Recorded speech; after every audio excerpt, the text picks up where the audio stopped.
Hello! Welcome to అద్భుతహ. ఈరోజు అద్భుతహలో కాలీఫ్లవర్‌తో పరాటా చేసుకుందాం. కావలసిన పదార్థాలు: ఒక కప్పు కాలీఫ్లవర్.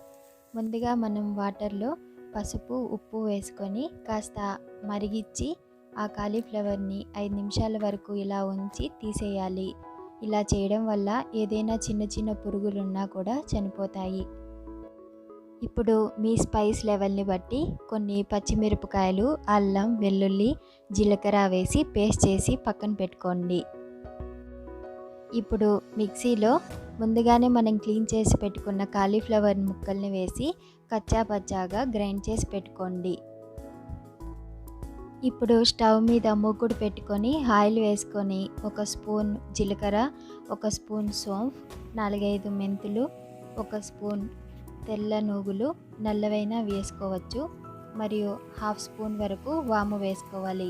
పరాటాలో వాము అనేది చాలా ఇంపార్టెంట్. మనం ముందుగా చేసి పెట్టుకున్న పచ్చిమిరపకాయ, అల్లం, వెల్లుల్లి, జీలకర్ర పేస్ట్ ఉంది కదా, అది కూడా వేసుకొని కాస్త పచ్చివాసన పోయేంత వరకు కలుపుకోవాలి.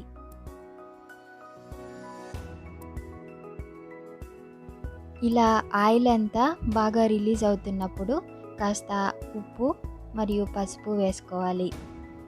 ఇప్పుడు వేసే ఉప్పు, పసుపే మన స్టఫింగ్కి మొత్తం సరిపోతుంది కాబట్టి చూసి వేసుకోండి. ఇప్పుడు ముందుగానే మనము మిక్సీ వేసి పెట్టుకున్న కాలీఫ్లవర్ ఉంది కదూ, దాన్ని ఈ మిశ్రమానికి జోడించి వేయించాలి. కాలీఫ్లవర్ మిక్సీలో వేసుకునేప్పుడు కచ్చా పచ్చాగా మాత్రమే మీరు గ్రైండ్ చేసి పెట్టుకోండి. మరి మెత్తగా అయిపోయినా కూడా బాగోదు. ఇప్పుడు ఈ మిశ్రమంలో ఉండేటటువంటి తేమంతా ఎగిరిపోయేంత వరకు సిమ్లో పెట్టుకొని వేయించుకోవాలి.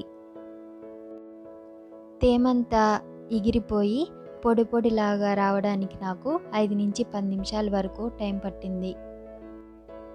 ఇప్పుడు ఒక్కో స్పూన్ చొప్పున ధనియాల పొడి, గరం మసాలా, అర్ధ స్పూన్ వేయించిన జీలకర్ర పొడి మరియు చిటికెడు ఆమ్చూర్ పౌడర్ వేసుకోవాలి. ఆమ్చూర్ పౌడర్ మీ దగ్గర లేకపోతే లాస్ట్లో నిమ్మరసమైనా యాడ్ చేసుకోవచ్చు. ఈ మసాలా పౌడర్లన్నీ వేసి బాగా మగ్గించిన తర్వాత చివరిసారిగా కట్ చేసి పెట్టుకున్నటువంటి కొత్తిమీరను వేసి కలుపుకోండి. ఇక్కడ నేను గోధుమ పిండిలో నీళ్లు వేసి చపాతి పిండిలా కలిపి పక్కన పెట్టుకున్నాను. మీకు తగినంత సైజులో కొంచెం గోధుమ పిండిని తీసుకొని ఇలా చూపించిన విధంగా చేసి మధ్యలో స్టఫ్ని పెట్టి క్లోజ్ చేసుకోండి. ఇక్కడ కాస్త గమనించాల్సిన విషయాలు ఏంటి అంటే, స్టఫ్ చేసి పెట్టుకున్నాం కదా, అది ఎప్పుడైనా సరే రుచి చూసినప్పుడు ఉప్పు, కారం కొంచెం ఎక్కువగా ఉండేటట్లు చూసుకోండి. మరియు గోధుమ పిండి కలుపుకునేటప్పుడు కాస్త గట్టిగా కలుపుకోండి. ఎందుకంటే మన స్టఫ్లో కొంచెం వాటర్ ఉన్నా కూడా పిండి మరీ లూజ్గా ఉంటే స్టఫ్ బయటకు వచ్చే ప్రమాదం ఉంది. లోపల మిశ్రమం స్టఫ్ చేసుకునేటప్పుడు అన్ని వైపులా వచ్చేలాగా కాస్త నొక్కి పెట్టుకోండి. ఇప్పుడు పొడిపిండి కాస్త వేసుకొని మనకు నచ్చిన షేప్లో పరాటాలు ఒత్తుకోవాలి. మీకు ఒకవేళ మిశ్రమం బయటికి వచ్చి లీక్ అయినట్లయితే దాని మీద కాస్త పొడిపిండి ఎక్కువగా వేసి రుద్దుకోండి. స్టవ్ మీద పెట్టిన పెనం బాగా హీట్ అయిన తర్వాత మాత్రమే పరాటాని వేసి మీకు నచ్చినట్లయితే నెయ్యి లేదా నూనె వేసి రెండు వైపులా బాగా కాల్చుకోవాలి.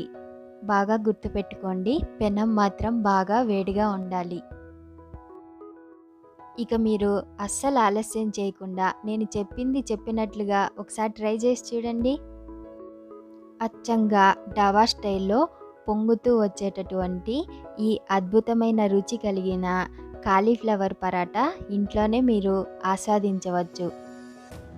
మనం లోపల స్టఫ్ చేసేటప్పుడు అన్ని వైపులా బాగా నొక్కి పెట్టాం కదా, చూడండి ఇక్కడ కట్ చేసినా కూడా పరాటా లోపల ఎంత బాగా స్టఫింగ్ స్ప్రెడ్ అయ్యిందో.